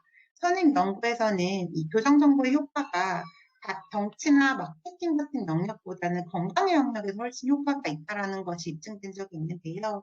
이와 비슷한 결론이 도출되었습니다. 그러나 교정정보의 제시 방식에 따른 효과 차이는 기존 연구와 상반된 결과를 보였습니다. 기존의 선행 연구에서는 교정 정보의 품질이 강할 경우 신념의 일치 여부와 상관없이 효과가 나타날 수 있다는 것을 입증했지만 본 연구 결과에서는 강한 주장보다는 약한 주장을 담은 교정 정보의 효과가 더욱 높게 나타났습니다. 이에 대한 해석으로는 두 개의 해석이 가능할 것 같은데요. 하나는 인지포화 이론으로 해석을 해볼 수 있을 것 같습니다. 사람들이 그 강한 교정 정보에서 제시된 근거의 수나 내용이 일반인들이 이해하기 어려운 내용이었음을 감안했을 때 이제 강한 주장의 교정 정보를 읽고 정보를 처리하는 과정에서 인지과부하가 일어나서 잘못된 결론으로 이어져서 교정 정보의 효과가 나타나지 않았다라고 해석이 가능할 수도 있겠고요. 또 다른 해석으로는 이제 약한 주장의 경우 강한 주장 대비 시각적으로 훨씬 단순하기 때문에 효과가 더 높은 것으로 해석이 가능할 것 같습니다. 기존의 선행 연구에서도 단순한 시각적 판정 시스템이 정치적 뉴스의 팩트체크 효과와 비정치적 뉴스의 팩트체크 효과에 어떤 영향을 끼치는지 살펴봤을 때 시각적 판정 시스템으로 제시했을 때 단순한 시각적 판정 시스템이 비정치적 영역에서 훨씬 더 효과가 높은 것으로 나타났습니다. 기존 신념은 뉴스 리터러시 관여도 관련 지식의 유의미한 조절 효과 없이 가짜뉴스 동의 정도에 유의한 영향을 끼쳤습니다. 그러나 관련 지식은 약한 주장의 교정 정보 효과에 유의한 영향을 끼치는 것을 확인할 수 있었는데 저는 이걸 어떻게 해석했냐면 선행 연구 중에 사용자의 분석 능력과 식별 능력의 연관성을 조사한 연구와 비슷한 결론이 나타났다라고 생각해 보았습니다. 페니콕과 학자들은 2016년 미국 대선 기간 중에 유통되었던 가짜뉴스와 실제 뉴스를 시험자들에게 제공을 하고 가짜뉴스를 식별하게끔 하기 앞서서 분석적 사고 능력을 측정하는 CRT 테스트라는 테스트를 진행을 하는데요. 이 테스트를 받고 실험에 참가한 시험자들은 자신의 정치적 이념과 상관없이 가짜뉴스를 식별하는 능력이 3배 정도 우수한 것으로 나타났습니다. 제가 측정한 관련 지식의 문항은 이 리터러시나 관여도처럼 나의 수준을 자각하는 것을 측정하는 게 아니고 시각화에서 제공하는 GMO 관련 지식에 대한 예, 아니오가 정확하게 나눠져 있는 지식 문항을 특정했는데요. 이 문항이 시험자의 분석적 능력을 조금 고양시켜서 팩트체크에 효과에 어느 정도 유의한 영향을 끼쳤다라고 해석을 해볼 수가 있겠습니다. 이러한 결과는 이 가짜뉴스가 급증하는 현대 사회에서 언론의 역할과 기능에 대해서 약간 다양한 시사점을 줄 수 있다라고 생각하는데요. 그럼에도 불구하고 약간 연구의 한계점을 말씀을 드리자면 하나는 이 자극물이 한 개의 주제로만 한정되어 있기 때문에 다양한 주제 건강 관련 가짜뉴스를 자극물로 노출하면서 조금 더 통합적인 결과에 대한 분석이 필요가 있을 것 같고요. 또 하나는 제 연구 같은 경우에는 사람들한테 강제적으로 가짜뉴스를 노출시킨 후에 동의 정도를 물었는데 이러한 점이 실증적 자료에서는 좀 부합하지 않을 수가 있겠다라는 생각이 듭니다. 가짜뉴스에 노출되는 원인이나 수용하는 원인을 분석하기 위해서는 노출과 수용 둘 중에 한 가지만 볼 것이 아니라 두 개를 포괄적으로 봐야 된다라고 생각이 들고 이러한 것들이 향후 연구에서 추가되면 좋을 것 같습니다. 이상 연구 발표를 마치도록 하겠습니다. 네, 발표 수고하셨습니다. 김말빈 교수님. 예, 예, 안녕하십니까. 강원대학교 김알빈입니다. 발표 매우 잘 들었고요. 보내주신 이제 논문 자체가 거의 풀페이퍼로 거의 완성된 형태로 보내주셔서 되게 재밌게 또 관심 있는 주제고 해서 잘 읽었습니다. 이게 저자가 이제 같이 선생님들하고 같이 써서 아마 이제 투고를 하셨거나 투고 이제 준비하시는 것 같은데요. 좀 조심스럽긴 한데. 제가 그거를 약간 실수를 했는데 제가 혼자 쓴 게 맞는데 이게 대학원의 패션이라 지도 교수님 성함을 같이 써야 되는 줄 알고 예, 예. 네. 예. 알겠습니다. 아침 아직 투고는 안 하신 거고. 안 예, 했습니다. 예, 알겠습니다. 앞서서도 말씀드렸지만 제목이 굉장히 중요한데, 이 제목만 보면 이게 이제 건강정보가 어떤 건강정보인지를 모르잖아요. 지금 나온다고 그러면 이제 코로나인가? 이렇게 이제 사람이 생각을 할 수가 있겠죠. 그래서 이제 GMO를 좀 부재해, GMO 관련 건강정보를 중심으로 뭐 이런 식으로 밝혀준다거나 이러면 좋을 것 같고요. 그 조사 시기가 아까도 이제 여기에는 명확히 나와 있지는 않지만 코로나 시기에 코로나에 대한 거에 너무 이제 강하니까 그걸 제외하고 이제 GMO를 선택하셨다 그러니까 아마 작년이나 올해 하셨을 것 같은데 이 조사 시기도 이제 꼭 밝혀주시고 이게 사실 토픽을 GMO 정보에 대한 거를 선택한 건 굉장히 중요하다고 생각을 합니다. 왜냐하면 다른 주제를 선택하면 연구 결과가 판이하게 달라질 가능성이 굉장히 높은 영역이 될 수가 있어요. 이 뭐 확증 편향이라든지 이런 가짜 뉴스 같은 경우는 물론 정치 커뮤니케이션 영역에서 주로 논의가 되어 왔지만 건강이나 과학 이슈나 환경 이슈 같은 이런 분야에서도 어떤 어떻게 보면 전문적인 영역이니까 우리가 주로 정보를 미디어를 통해서 얻는 정보가 대부분인데 또 미디어를 신뢰성을 또 추정돼 있는 상태에서 얻는 정보이기 때문에 가짜뉴스의 효과가 오히려 더 굉장히 강력할 수 있는 그런 영역입니다. 그래서 어떤 토픽을 사실 정하느냐에 따라서 굉장히 중요하신데 지금 생각해보면 GMO가 과연 한국 사회에서 얼마나 이슈가 되었는가는 좀 의문이 들고요. 물론 GMO 관련된 연구들이 뭐 미국에서는 굉장히 많이 활발하게 이루어지고 있고 한국에서는 GMO 관련된 연구가 그렇게 많은 것 같지 않으니까 저널리즘이나 미디어 커뮤니케이션 분야에서는 그래서 여기 원래 이제 그 연구 방법에 그 변인의 측정 부분에 평균값과 이제 표준 편차 값들을 좀 제시를 해줬으면은 더 좋았을 건데 그런 것들이 안 나와 있어서 이게 정확하게 이제 응답자들이 어떤 생각을 갖고 있는지가 좀 평균적인 응답자들의 그 생각이 좀 궁금했고요. 그래서 GMO를 선택을 했기 때문에 그거에 대한 좀 서론에서 좀 그 얘기를 좀 해주셔야 될 것 같아요. 그리고 서론에서 서론이 좀 길긴 한데 방법론에 대한 이제 간략한 소개들도 있는 것이 좋습니다. 그래서 이제 이 연구가 이런 내용인데 어떤 방법을 썼는가 뭐 이제 실험을 했나 뭐 설문조사를 했나 이렇게 궁금하게 생각할 수 있기 때문에 그걸 먼저 밝혀주면 더 좋을 것 같고요. 뭐 간단하게 이제 뭐 말씀드리면은 연구 문제가 세 개를 제시하시고 이제 연구 개설을 제시하셨는데 그 연구 개설은 이제 연구자의 의도에 맞게 예상대로 이제 결과가 나왔고 차이가 있는 것으로 나왔지만 연구 문제는 대부분 이제 연구자가 원하는 예상했던 결과들이 전혀 나오질 않고 왜냐하면 보면은 기존 신념의 효과가 너무나도 강력하기 때문에 기존 신념이 모든 거 다 설명을 하고 있고 기존 신념이 최고다 이렇게 된 거예요 결국은. 그럼 이게 가짜 뉴스라는 거는 뉴스의 그러니까 겉으로 보기에 이게 뉴스의 형식을 갖추고 있는 것들이 많기 때문에 결국 저널리즘의 문제로 돌아갈 수밖에 없고 그래서 저널리즘적인 함의를 결과 부분에서 그러니까 결론 부분에서 디스커션 부분에서 이제 충분히 논의를 해주셔야 될 것 같습니다. 가짜 뉴스가 이제 본질적으로 저널리즘의 영역에 속하고 기존 신념에 따라서 개인의 다양한 뭐 여기서 살펴본 것처럼 지식이라든지 관여도라든지 이런 것들이 전혀 이제 효과가 없는 걸로 나왔기 때문에 결국 가스를 그러니까 교전뉴스를 이제 저널리즘으로 바람직한 방향은 가짜뉴스가 많이 퍼지지 않고 가짜뉴스에 사람들이 휘둘리지 않고 이렇게 하려면 계속 논의되는 게 기존의 미디어가 그리고 저널리스트들이 올바른 정보를 계속 제공을 해주고 퀄리티 있는 뉴스, 품질이 좋은 이제 뉴스를 계속 생산을 해줘가지고 가짜 뉴스를 몰아내야 된다 이런 식으로 주장을 많이 해주고 있기 때문에 해줌에도 불구하고 만약에 기존 신념이라든지 이런 것들이 확고하게 돼 있으면은 뭐 다 소용이 없는 거죠.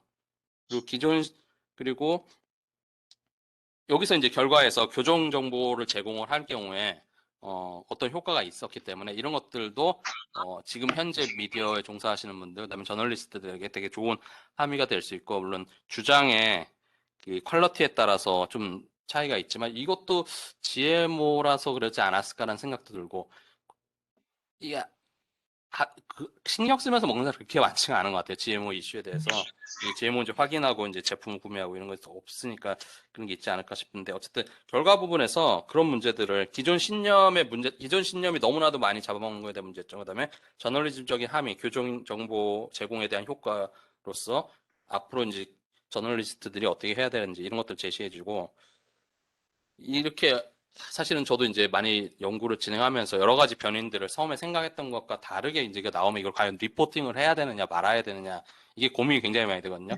어떤 분들은 결과가 하나도 안 나는데 그걸 굳이 리포팅할 필요가 있냐? 그냥 그럼 그냥 연구에서 빼버리고 유의미한 효과가 나온 것들만 이제 해줘라 뭐 이러신 분들도 있고 아닌 분들도 있대. 제 생각에는 만약에 이게 효과가 지금 3개가 거의 안 나왔으면 이게 왜 안 나왔을까? 왜 안 나왔을까에 대한 충분한 그 설명이 뒷부분에서 디스커션 부분에서 제공이 돼야지 이 논문이 좀 빛을 볼 수 있지 않을까 이렇게 생각을 합니다. 그 부분을 좀 신경 써주시면 될 것 같고 그다음에 서밋을 아마 하실 텐데 그 연구 방법론 부분을 좀 더 좀 충실하게 써주셨으면 좋을 것 같아요. 아까 말한 것처럼 연구 시기라든지 이게 조사 시기라든지 그다음에 주요 변인을 측정해서 가능하면은 그 사용한 문항들을 다 사용을 이제 제시를 해주시고 그리고 한 가지 궁금한 게 그 이슈 관련 지식이라는 게 지식을 측정할 때 보통 이제 두 가지로 크게 나눌 수 있는데 객관적 지식과 주관적 지식으로 나눌 수가 있는데 지금 측정한 걸로 봐서는 제가 볼 때는 그냥 주관적 지식 같거든요. 왜냐하면은 참 거짓을 구분할 수 있는 문항에 대한 진위 판단으로 물어와서 5점 척도로 측정했기 때문에 그냥 예를 들어서 GMO는 뭐뭐다, OX 이렇게 내서 이제 카운트 해가지고 점수로 했으면 이게 뭐 객관적 지식인데 네. 전반적인 perceived knowledge가 아닌가 이 문항 자체가 그러면은 이슈 관련 주관적 지식이 될 수도 있는 그런 문제가 이제 생길 수가 있는 거죠. 만약에 OX로 해서 10문제 내서 다 맞추면 뭐 10점, 다 틀린 사람 0점에서 10점, 그럼 11점 촉도가 되는 형식으로 이제 보통 그 미국에서 하는 그 과학 지식 측정 문항 같은 경우는 그런 식으로 측정을 많이 하는데 그거가 아니라서 좀 이 부분은 태클이 좀 걸릴 수도 있는 문제인 것 같고 한 가지 아쉬운 거는 뉴스 리터러시나 건강관여도랑 이슈 관련 지식이 GMO랑 그러니까 이슈 관련 지식은 GMO랑 관련이 있는데 뉴스 리터러시랑 건강관여도는 이제 GMO랑 관련이 없는 문항들로 측정을 해서 또 원하는 결과가 안 나오지 않았나 이런 생각도 들거든요.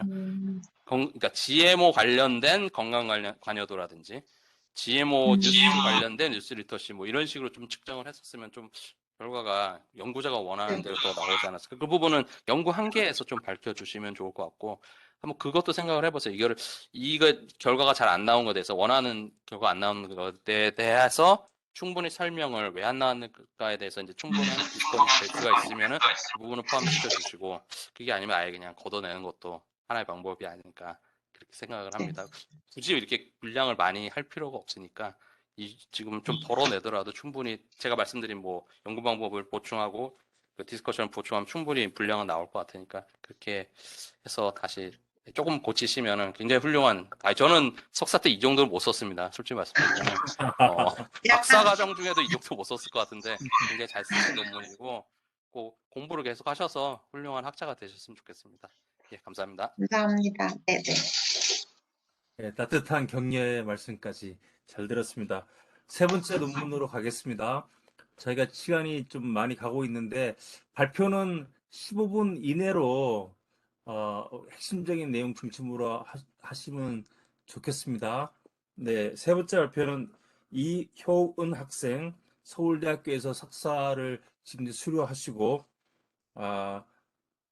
그래서 From Distrust in Media News Media to Misinformed in Social Media 라는 제목으로 발표를 해주시고 인하대학교 한영주 박사님께서 코멘트 해주시겠습니다.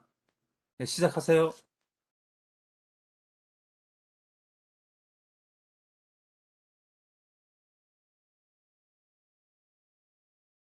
말씀하세요. 제 목소리 들리시나요? 네, 네, 들립니다. 아, 네. 네, 그럼 발표 시작하겠습니다. 안녕하세요. 서울대학교 언론정보학과 이호은입니다. 제가 발표할 프로포저의 제목은 From Distrust in News Media to Misinformed in Social Media.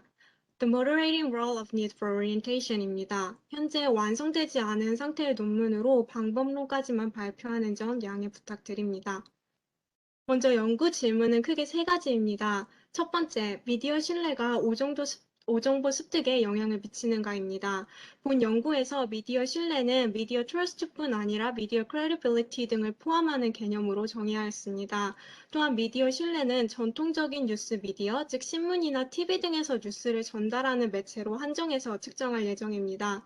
두 번째 연구 문제는 소셜미디어 이용이 일일 관계를 매개하는가입니다. 즉, 미디어 신뢰가 소셜미디어 이용에 어떠한 영향을 미치는지, 그리고 소셜미디어 이용은 오정보 습득에 어떠한 영향을 미치는지 살필 예정입니다.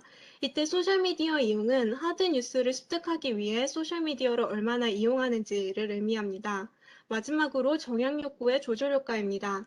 정양 욕구가 미디어 신뢰와 소셜미디어 이용의 관계를 조절하는지, 그렇다면 그 양상은 어떠한지, 마찬가지로 정양 욕구가 소셜미디어 이용과 오정보 습득의 관계를 조절하는지, 그렇다면 그 양상은 어떠한지를 밝히는 것이 세 번째 연구 질문입니다. 따라서 연구 모형은 다음과 같습니다.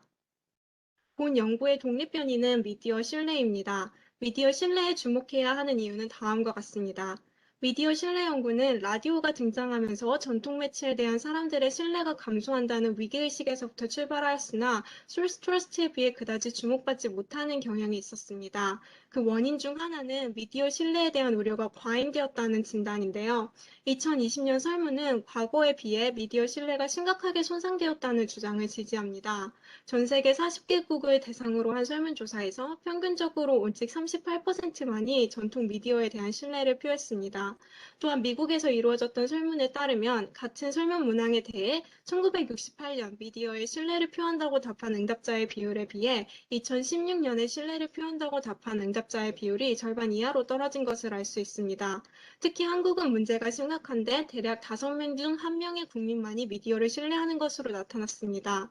따라서 현실에 만연한 미디어에 대한 불신이 어떠한 과정을 거쳐서 어떠한 결과를 낳는지 살펴보는 것은 현상을 이해하는 것에 도움이 될 것이라 판단했습니다.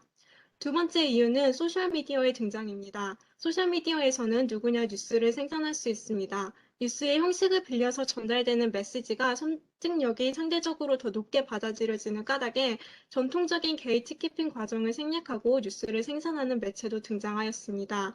특히 소셜미디어에서는 소비자의 관심이 곧 수익으로 직결되는 까닭에 뉴스 소비자의 관심을 끌기 위해 점점 더 자극적인 정보를 생산한다는 의견도 제시된 바 있습니다. 이에 더해 소셜미디어의 어프던스인 공유나 코멘트 등은 오정보의 유통을 촉진시킬 수 있는 것으로 나타났습니다. 한 연구에 따르면 미스인포메이션은 뉴스에 비해 더 깊고 빠르고 넓게 퍼지는 것으로 나타났습니다. 따라서 소셜미디어의 등장은 뉴스의 생산적인 측면뿐 아니라 유통의 측면에서도 변화를 가져왔습니다. 미디어 신뢰 연구 또한 기존과 다른 뉴스의 생산과 유통 방식을 고려하지 않을 수 없게 되었습니다.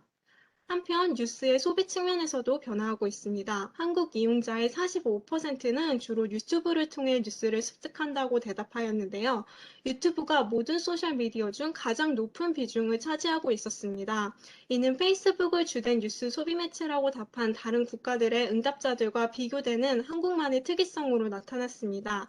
그런데 이 특성이 한국인을 오정보에 더욱 취약하게 만들 수 있습니다. 왜냐하면 같은 정보를 전달하더라도 이미지를 통해 전달되는 정보는 텍스트 형식으로 전달되는 정보보다 수용자가 설득력이 높다고 인식하는 주장을 지지하는 연구가 제기된 바 있기 때문입니다. 뉴스의 생산, 유통, 소비 방식에 큰 변화가 발생했음에도 불구하고 미디어 신뢰 연구는 소셜미디어와 오정보 간의 긴밀한 관계를 다루기보다는 주로 소셜미디어의 도래 이전 매체를 대상으로 이루어진 경향이 있습니다. 선행연구가 행해질 당시에는 지금처럼 소비자들이 원하는 시간에, 원하는 장소에서 원하는 내용의 뉴스를 소비할 가능성이 적었습니다. 따라서 소셜미디어 이용을 미디어 신뢰 연구에서 직접적으로 고려해야 할 필요성이 제기됩니다. 또한 미디어 신뢰가 다차원적인 개념이라는 문제 제기에도 불구하고 선행연구는 주로 미디어 신뢰를 단일 아이템으로 측정하는 경향이 있었습니다. 이는 응답자들에게 신뢰라는 개념을 다양하게 해석할 여지를 줌으로써 연구 결과의 밸리디티에 손상을 가할 수 있습니다. 따라서 본 연구에서는 미디어 신뢰의 핵심을 현실의 선택적 재구성에 대한 불확실성을 감수하는 것으로 바라본 선행연구에 기반하여 주제의 선정, 사실의 선정, 묘사의 정확성, 저널리스틱 평가의 4차원으로 이루어진 스케일을 통해 미디어 신뢰를 측정할 예정입니다. 다음으로 첫 번째 연구 문제인 미디어 신뢰와 오정보의 관계에 대해서 살펴보겠습니다. 우선 미디어에 대한 신뢰는 그 미디어를 통해 전달되는 메시지에 대한 신뢰로 연결될 수 있습니다. 미디어 신뢰와 오정보 간의 관계를 직접적으로 살핀 연구는 적지만 소스에 대한 신뢰와 오정보 노출 간의 관계를 살핀 연구에서는 폭스뉴스와 같이 편향된 소스에 대해 신뢰가 높은 응답자들은 이러한 소스에 대해 낮은 신뢰를 표한 응답자에 비해 오정보에 노출된 경험이 많았습니다. 저자들은 이를 바탕으로 편향된 매체에 신뢰를 표하는 사람일수록 오정보를 믿을 확률이 높다고 판단하였는데 그 이후로 폭스뉴스라는 소스가 일종의 휴리스틱으로 작용할 수 있다는 점을 제시했습니다. 흥미로웠던 점은 미디어 이용 자체는 소스 신뢰의 영향력에 비해 오정보 노출에 미치는 영향력이 미미했다는 점입니다. 즉 미디어 신뢰는 미디어 이용 그 자체보다 오정보 습득에 있어서 더 중요한 역할을 할 가능성을 시사합니다. 따라서 다음과 같은 두 가지 어썸션에 기반하여 전통 매체에 대한 신뢰와 오정보는 부적인 관계를 가질 것이라 예측하였습니다. 우선 전통 미디어는 그렇지 않은 매체보다 대체로 오정보를 전달할 가능성이 낮습니다. 또한 한 연구에 따르면 전통 미디어에 대한 신뢰가 낮을수록 자신과 같은 의견을 가진 사람과 교류할 가능성이 높은 것으로 나타났는데 이는 곧 자신과 아이디올로지가 유사한 사람들의 의견만을 수용할 가능성이 높다는 것을 시사합니다. 다양한 의견에 노출되지 않을수록 정보를 다각도에서 비판적인 시각으로 판단할 기회가 적다고 볼 수 있습니다. 한편 반대의 가능성도 생각해 볼 수 있습니다. 전통 미디어에 대한 신뢰가 낮을수록 이러한 매체에서 나오는 뉴스를 더 비판적으로 수용하거나 아예 뉴스에 등을 돌리는 경우가 있을 수 있습니다. 그러나 경험적 연구는 주로 부적 관계를 지지하고 있고 뉴스를 보지 않는 경우는 misinformed라기보다는 uninformed에 해당하므로 본 연구는 전통 매체에 대한 신뢰와 오정보 습득 간 부적 관계가 있을 것이라고 가정하였습니다. 다음으로 미디어 신뢰와 소셜미디어의 이용 또한 부적 관계를 보일 것이라고 예측했습니다. 선행연구에서 미디어 회의주의가 높을수록 인터넷을 뉴스 소비의 주 매체로 이용하는 경우가 많다고 보고된 바 있고 35개국을 대상으로 조사한 결과 뉴스 매체에 대한 신뢰가 낮을수록 소셜미디어를 뉴스 소비의 주된 수단으로 삼는 경우가 많았기 때문입니다. 한편 소셜미디어를 하드 뉴스 습득의 주된 매체로 삼는 경향과 오정보 습득 간의 관계에 대해서는 의견이 분분합니다. 우선 소셜미디어를 통해 다양한 의견에 노출될 수 있고 이는 오정보 습득을 낮추는 데 기여한다는 의견이 있습니다. 이에 더해 연관 기사나 댓글을 통해 오정보를 교정할 수 있으므로 소셜미디어를 통해 뉴스를 소비하는 사람들은 오정보의 영향을 덜 받을 것이라는 주장도 있었습니다. 그러나 한 연구에서 내용 분석을 한 결과 약물이라는 주제에 대해 소셜미디어에서 접할 수 있는 정보 중에 오직 13.6%의 정보만이 객관적인 사실로 볼 수 있다고 나타났습니다. 즉 소셜미디어에서 유통되는 대부분의 정보는 믿을 수 없는 정보라는 주장입니다. 또한 어포던스가 오정보를 교정하는 데 기여한다는 주장과 달리 오히려 오정보를 유통하는 데 기여한다는 주장도 있습니다. 따라서 본 연구에서는 소셜미디어 이용이 오정보에 미치는 효과를 연구 문제로 남겨두었습니다. 다음으로 NFO의 조절 효과에 대한 내용입니다. 기존 연구에서는 미디어 신뢰와 미디어 이용 간의 상관관계가 0.2 이하라고 밝히고 있습니다. 이는 조절 변인이 기능할 가능성을 시사합니다. 특히 한 연구에서는 미디어 회의주의와 미디어 이용 간의 관계를 조절하는 변인으로 NFC, Need for Cognition을 제시한 바 있습니다. 이 연구에 따르면 NFC가 낮은 사람들에서만 미디어 회의주의와 전통 미디어 이용 간의 부적 관계가 유의했습니다. 저자들은 NFC가 높은 사람들은 자신의 선호도와 관계없이 생각하는 것을 즐기기 때문에 이러한 결과가 나왔다고 제시했습니다. 이처럼 미디어를 이용할 때 다수의 동기가 동시에 상호작용할 수 있는 가능성이 있지만 선행 연구에서는 이러한 가능성을 배제하는 경향이 있었습니다. 전통적인 합리적 인간관의 설명에 따르면 인간은 자신이 신뢰하지 않는 미디어를 이용하지 않아야 합니다. 그러나 만약 need for orientation, 주변 사건을 모니터링하고자 하는 욕구가 강하다면 이러한 인지 부조화 이론에 기반한 설명이 타당하지 않을 수 있습니다. 따라서 본 연구에서는 미디어 신뢰와 소셜미디어 뉴스 이용 간의 정적 관계가 NFO가 낮을수록 강해지는지 살피고자 합니다. 다음으로 소셜미디어 뉴스 이용과 오정보 습득의 관계입니다. 선행 연구에 따르면 NFO가 평균보다 1표준 편차 높은 사람만이 트위터를 오래 사용할수록 뉴스 지식을 많이 습득한 것으로 나타났습니다. 흥미롭게도 이러한 관계는 독립 변수를 일간 트위터 사용 시간으로 두었을 때는 유의하지 않았습니다.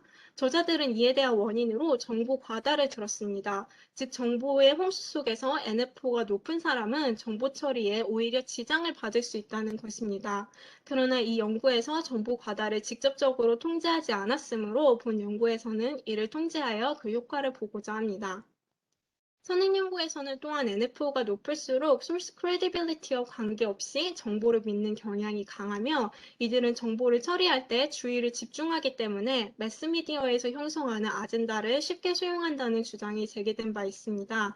따라서 정보와 오정보를 습득하는 과정이 크게 다르지 않다면 NFO가 높을수록 소셜미디어를 이용하면서 노출되는 오정보에 취약할 수 있습니다.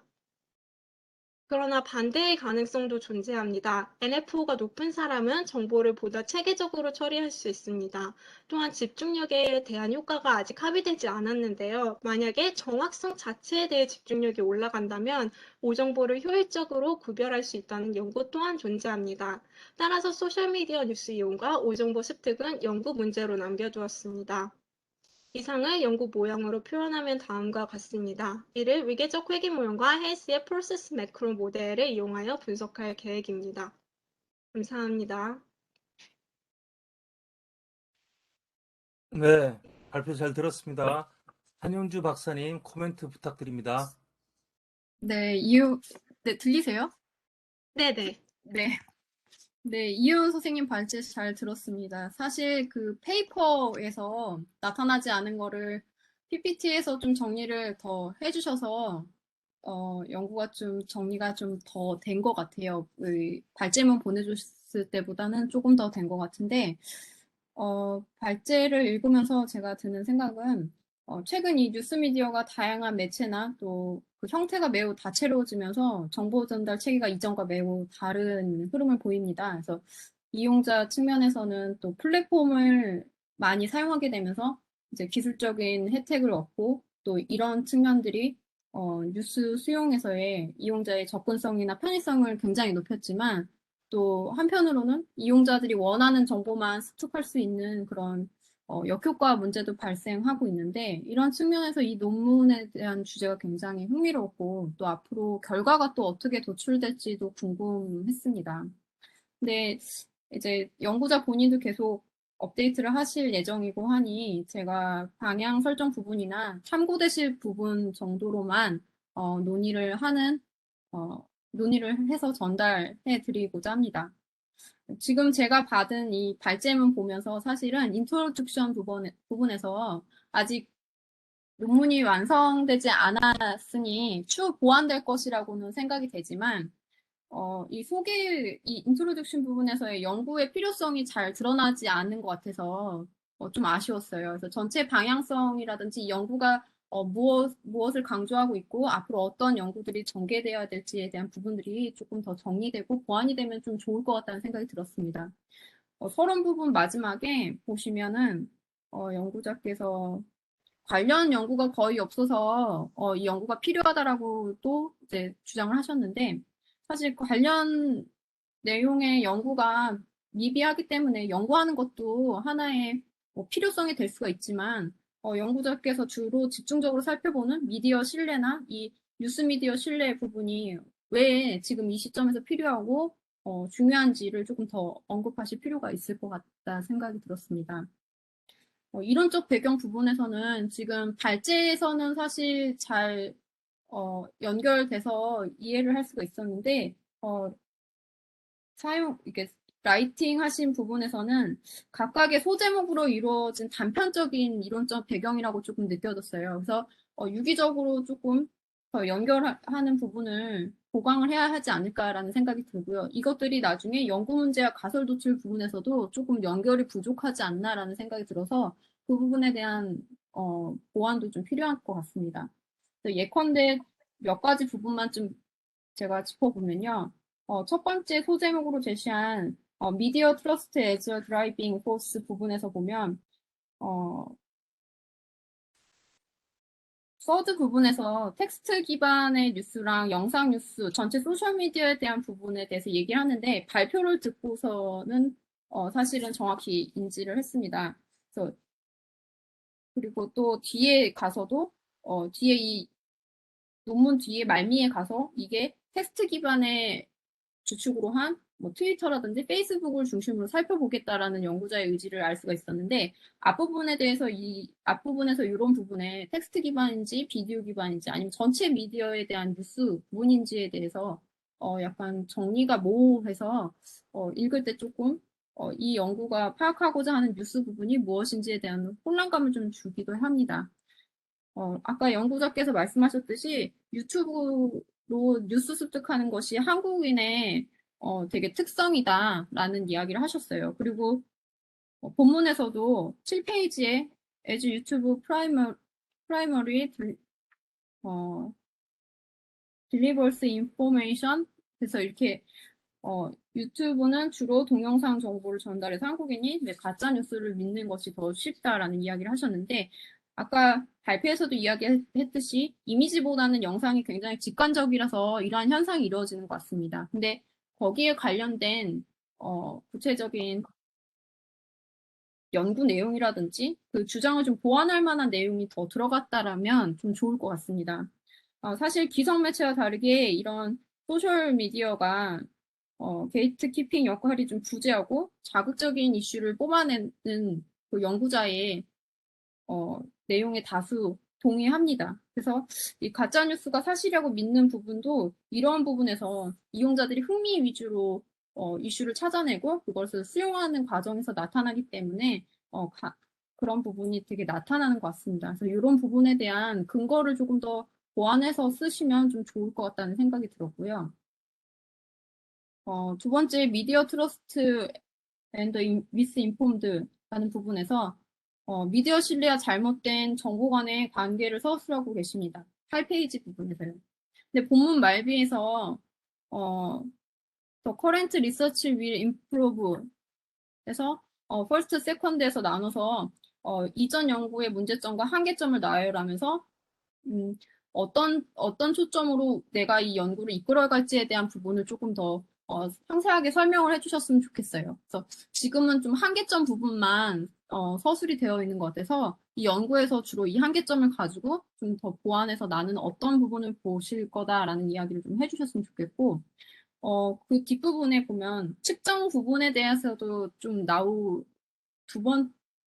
그 밑에 부분에 측정 부분에 대한 한계점을 언급해 주셨고, 그 앞에서도 측정 부분에 대해서의 한계점이 같이 동시에 나와요. 그래서 측정 부분은 한 번에 정리를 해서 따로 소제목으로 묶어서 측정 부분에 대한 한계점은 별도로 언급을 해주시는 부분이 좋지 않을까라고 생각이 듭니다.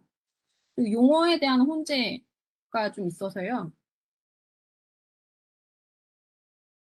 중간에 미스인폼드라고 해서 지금 잘못된 오정보에 대한 이야기를 주로 하시는 것 같은데, 중간에 그 페이퍼 중간중간에 보면 페이크 뉴스라는 용어도 간혹 쓰여서 이것이 사람들이 전달하는 그 안에서 댓글 정보라든지 다른 이슈화되는 정보들까지 총괄해서 모든 정보를 통칭하는 것인지, 아니면 그 뉴스 자체에만 집중해서 가짜 뉴스, 페이크 뉴스에 한정하는 것인지에 대한 의미가 조금 모호했던 것 같습니다. 그래서 이 부분도 조금 정리를 해주시면 좋을 것 같습니다.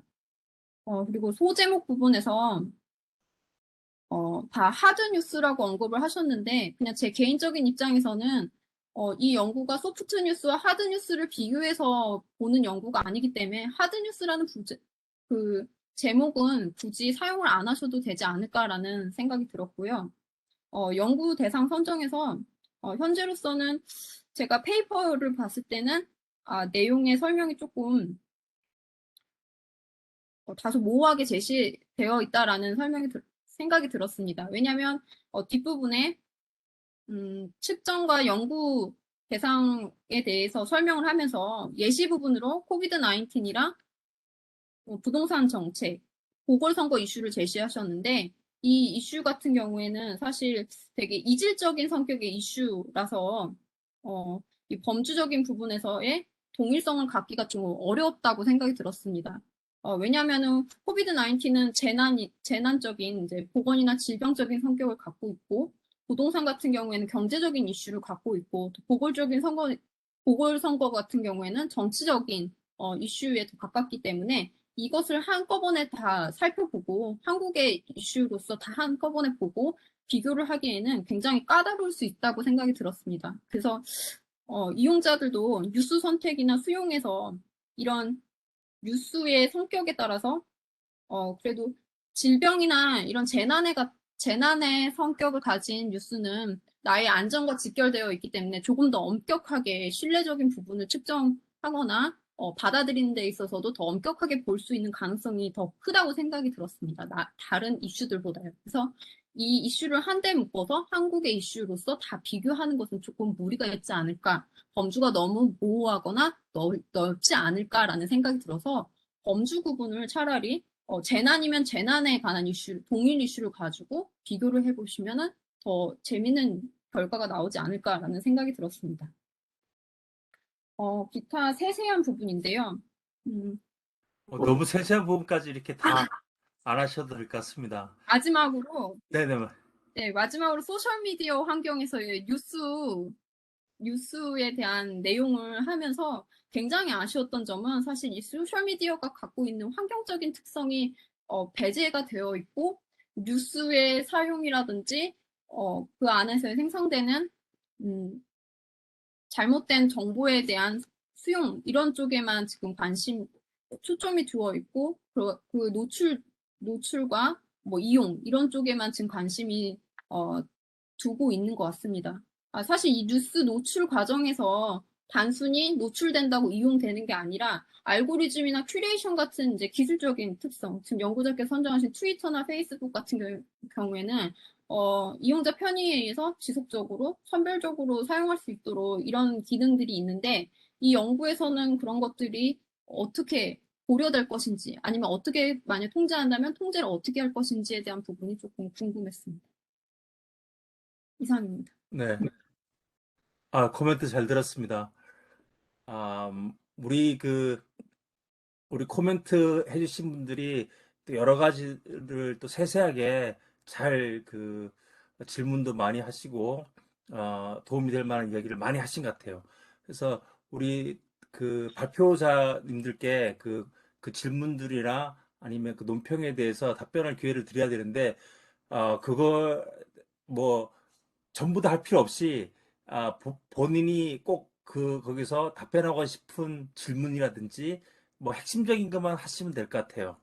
한두 가지. 우리가 시간이 많지 않기 때문에 그렇게 하고, 하여간 저도 지금 사회를 보면서 발표를 들으면서 들었던 질문이 있어서 각각 우리 발표자님들에게 간단한 질문 한 개씩만 추가로 하려고 합니다. 그러면 종합적으로 발표자님들께서 아, 답하시고 싶은 이렇게 답변을 하시고 또 이 세션을 하면서 느낀 소감 뭐 이런 것들을 이야기하면서 마무리를 이렇게 져 나가면 될 것 같아요. 제가 첫 번째 발표자께 드리고 싶은 질문은 요즘 MZ 세대 막 이야기하니까 저도 되게 궁금하긴 해요. MZ 세대가 과연 어떤 세대일까? 그래서 그 논문에서는 MZ 세대와 다른 세대를 이렇게 비교해서 어떤 차이를 막 보여주는 건 아니기 때문에 여전히 MZ 세대는 어떤 세대일까 되게 궁금한데 본인은 좀 약간 본인도 MZ 세대 같은데 제가 볼 때는 맞나요, 근데? 네, 네, 맞습니다. 네, 그래요. 근데 되게 사실은 좀 본인의 세대인데 약간 부정적인 면에 초점을 맞춘 것 같아요.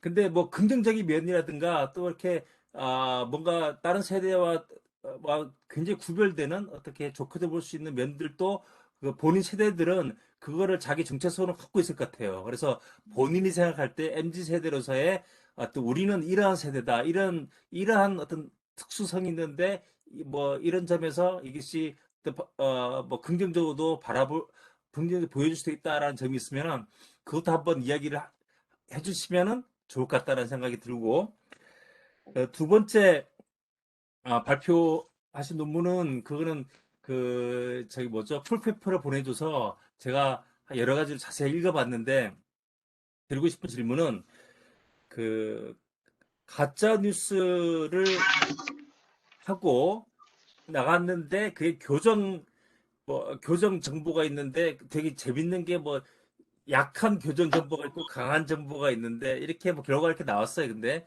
제가 드리고 싶은 질문은 가짜 정보가 아니라 진짜 정보인데 진짜 정보도 하면은 사람들이 거기에 대해서 그 진짜 정보를 받은 사람이 그 정보를 더 믿을 수 있을 것 같아요. 그리고 어떤 사람들이 진짜 정보인데 대해서 가짜로 뭔가 그걸 반박하는 메시지를 만들어서 예? 그것도 그럴싸하게 반박을 하면 사람들이 진짜 정보를 오히려 반대로 교정할 수도 있을 것 같아요. 교정이 아니라 악화될 수도 있을 것 같아요. 근데 그래서 본인은 이렇게 진짜 정보랑 가짜 정보 사이에 어떤 태도 변화라든지 아니면 교정 과정에 있어서 무슨 차이가 있을까? 근데 저는 한편 생각하면 별로 차이가 없을 것도 같아요, 근데. 자기가 뭐 그 진짜 정보, 가짜 정보의 차이는 뭘까? 이걸 한번 들으면서 계속 궁금했고, 그 세 번째 발표하신 분도 이렇게 발표를 했는데, 미디어 트러스트라는 게 되게 재밌는 것 같아요, 근데. 그래서 미디어 트러스트가 낮은 사람들은 아무래도 오정보에 대해서도 오정보를 속아 넘어갈 가능성이 줄어들 것 같아요, 근데. 미디어를 불신하기 때문에. 근데 그게 이제 뭐 전체 미디어에 대한 불신인지 아니면 개별 미디어에 대한 불신인지는 잘 모르겠지만, 거기 나눠서 보면 좋을 것 같은데. 근데 한편으로 미디어 신뢰가 낮으면 뭔가 바른 정보, 우리가 꼭 필요한 정보, 이것에 대해서도 그, 습득하는 게 오히려 또 낫지 않을까. 그래서 바른 정보를 받아들이는 거랑 오정보에 속아 넘어가는 거랑 그 관계에 있어서 미디어 신뢰랑 그게 미디어 신뢰 관점에 봤을 때 두 정보 간의 차이가 있을까? 그 오정보를 습득하는 거랑 뭐 바른 정보를 습득하는 거, 뭐 그것에 대해서 신뢰도가 높고 낮음에 따라서 그게 어떻게 되는 데 대해서 혹시 뭐 비슷하면 어떡하지? 예? 뭐 이런 생각도 한번 해봤어요. 그래서 그거를 뭐 간단하게 각각의 질문에 대해서도 답변을 해주시고 소감 듣고 각자 마무리하는 걸로 하겠습니다. 첫 번째 우리 발표하셨던 배현지 학생서부터 답변해 주세요. 네.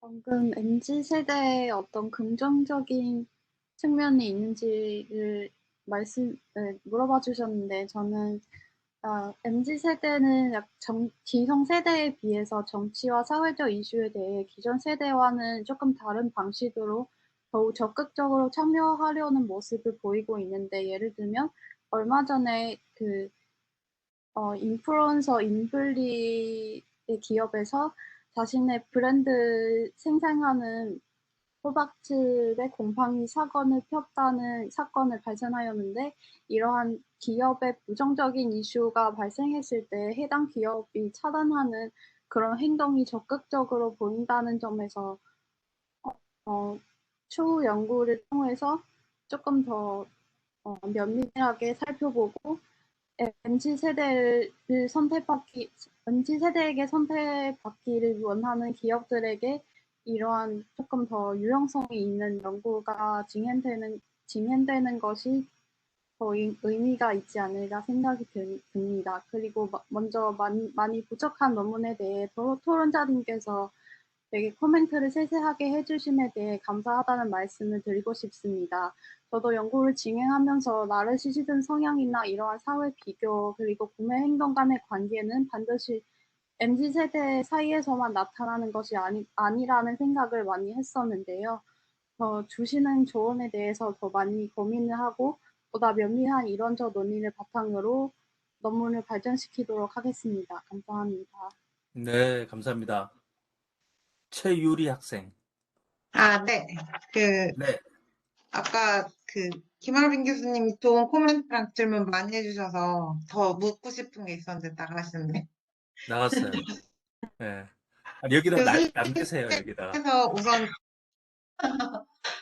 교수님께서 주신 질문은 되게 근원적인 질문인 것 같아서 되게 여러모로 함의가 있다라고 생각을 하는데, 이게 약간 탈진실의 시대라고 하잖아요. 그러니까 정말 진실이 무엇인지에 대해서 저도 연구를 하면서 굉장히 많이 생각을 했고, 말씀하신 것처럼 이 진짜 뉴스와 가짜 뉴스를 사람들이 믿는 기준이 그럼 뭐냐. 왜냐면은 이게 미디어 환경이 변하면서 사람들이 뉴스를 진 여부에 따라 선택을 하는 게 아니라 약간 선호도에 의해서 선택을 하고 있는 양상들이 굉장히 많이 보이고, 저는 그 선호도를 이제 기존의 신념이라고 어느 정도 두고 이제 연구를 시작을 했던 거거든요. 근데 이제 연구를 통해서 약간 그러한 현상이 더욱 다중화되고 있다라는 부분을 다시 한번 확인하게 된 계기가 된 것 같고, 말씀하신 것처럼 그 교장 정보의 효과가 이 진여부와 상관없이 나의 신념과 너무 맞지 않을 때는 역효과가 일어나는 것도 상당 부분 선행 연구를 통해서 많이 증명이 됐거든요. 그래서 우리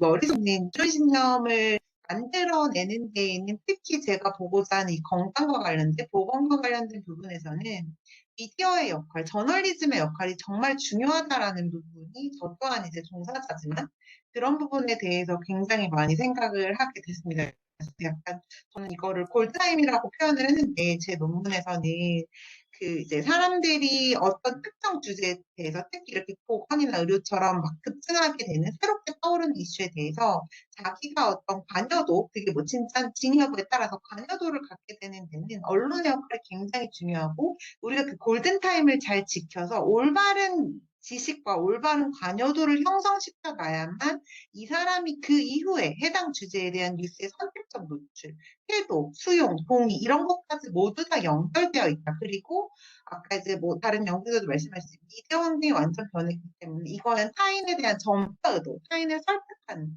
그런 것까지 쭉 직렬로 연결이 돼 있기 때문에 결국에는 저널리즘의 중요성 그런 부분에 대해서 논의를 안 하고 넘어갈 수가 없겠구나라는 생각이 좀 들었습니다. 네. 그리고 저는 약간 현업에 종사 중인 파트타임 대학원생인데 마침 이제 제가 또 제가 또 근무하고 있는 환경이 MZ세대랑 럭셔리 산업 이쪽에 관련된 부분이 있어서 약간 그런 부분 때문에 그 배현지 선생님의 연구를 너무 재밌게 들었고 약간 현업에 종사할 때 되게 재밌다 이런 생각이 들어서 그런 부분에 있어서 너무 좋았고 또 이제 뒤에 발표해 주신 이현 선생님 연구는 제 연구가 어느 정도 일맥상통하는 부분이 있어서 약간 여러모로 되게 좋은 시간이었고 교수님들 코멘트도 너무 좋아서 네, 되게 뜻깊은 시간이었습니다. 네, 네. 아, 좋은 답변 감사합니다. 마지막으로 우리 이효훈 학생 답변 듣겠습니다. 네, 코멘트 세세하게 주셔서 감사드리고, 말씀하신 대로 아직 발전되고 있는 페이퍼니까 라이팅 좀 더 보완하도록 하겠습니다. 그리고 질문 주신 부분에 대해서 미디어에 대한 불신이 오히려 오정보를 줄어들게 만들 수 있을 것 같다라고 말씀하셨는데, 그래서 측정하는 부분에 정보에서 잘 모르겠다를 넣었어요. 왜냐하면 미디어에 대한 불신은 미디어를 이용하지 않아서 약간 uninformed 된 상태에도 측정해야 된다고 생각을 했기 때문에 그래서 informed 된 상태, misinformed 된 상태, uninformed 된 상태 이렇게 세 개로 나눠서 측정을 하면은 그 부분이 어느 정도 다뤄지지 않을까라고 생각을 했었고 만약에 참정보와 거짓 정보 간의 차이가 없으면 어떡하냐 이 부분도 질문을 주셨는데 저도 굉장히 궁금했던 부분이었어요. 이 페이퍼를 쓰면서. 근데 이거를 어떻게 밝혀내야 할지 그 방법론의 생각이 잘 안 나서 고민했던 부분인데 일단 딱 그 질문을 들었을 때 드는 생각은 사람들은 일단 정보를 받았을 때 truth as a default 그 참을 가장 디폴트 모드로 있다고 알고 있는데 그래서 그 오정보를 걸러내려면 한 번 더 비판적인 생각을 해야 하기 때문에 그 추가적인 인지적인 능력에 뭔가 답이 있지 않을까라는 생각이 좀 들긴 합니다. 그리고 네, 네, 대학원생으로서 이렇게 뭔가 코멘트를 들을 기회가 정말 적은데 네, 이런 기회 주셔서 너무 감사하다는 말씀 드리고 싶습니다. 네. 아, 발표도 잘 듣고, 코멘트도 잘 듣고, 답변도 잘 들었습니다. 아, 저는 무엇보다도 여기 이제 대학원생으로서 이 학회 발표를, 아, 하게, 발표를 한 용기? 거기에 대해서 많이 격려도 하고 칭찬하고 싶어요. 그래서 저도, 돌아보면은 저 같은 경우는 그 학회가 저한테 준 자극이라든지 뭐 이런 것들이 굉장히 많았던 것 같아요. 그래서 특히 이제 여기 방송학회도 좋은 학회지만 외국 국제학회에 가서 발표하고 뭐 이러면서 사실은 이제 거기서 어떤 내가 지식으로 배우는 것도 있고 또 훌륭한 학자들한테 배우는 것도 있지만 또 한편으로는 다른 대학원생들이 어떻게 하고 어떻게 발표하고 그걸 보면서 굉장히 많이 이제 자극을 받았는데 지금 생각해보면 그게 뭐냐면 상향 비교가 되게 심했던 것 같아요. 근데 학교에 가서 상향 비교를 막 하면서 나를 왜 못하지? 막 이렇게 하면서 근데 그게 굉장히 학회 한 번씩 갔다 오면은 훨씬 더 내가 뭐 이렇게 더 열심히 해야겠다. 이렇게 또 재밌는 것도 있구나. 저렇게 잘하는 사람도 있구나. 그래서 뭐 그런 적이 있었어요. 그래서 저는 학회를 가면 항상 서울대학교 이현주 교수님이라고 꼭 같은 디비전에서 발표했었는데 맨날 그분은 탑 페이퍼 상 받고 계속 그런 걸 옆에서 보면서 그 상황 비교를 혼자 했었는데 그게 결국은 저한테 도움이 된 것 같아요. 근데 그래서 여러분들 연구도 잘하셨고 방법론 통계 이렇게 보니까 대단히 공부도 많이 하고 이렇게 훈련이 많이 된 것 같아요. 그래서 그런 지식과 능력 이런 것들을 삭히지 마시고 앞으로 쭉 발전시켜서 그리고 우리 학회 오면서 서로 교류하고 서로 격려하면서 앞으로 좋은 학자들로 성장하셨으면 좋겠습니다. 여기서 마치면 좋겠습니다. 그리고 네, 밤늦게까지 모두 수고 많이 하셨습니다. 감사합니다. 네, 감사합니다. 네, 많으셨습니다. 모두 수고하셨어요. 감사합니다. 수고 감사합니다. 많으셨습니다. 네, 네, 네, 네, 안녕히 가세요.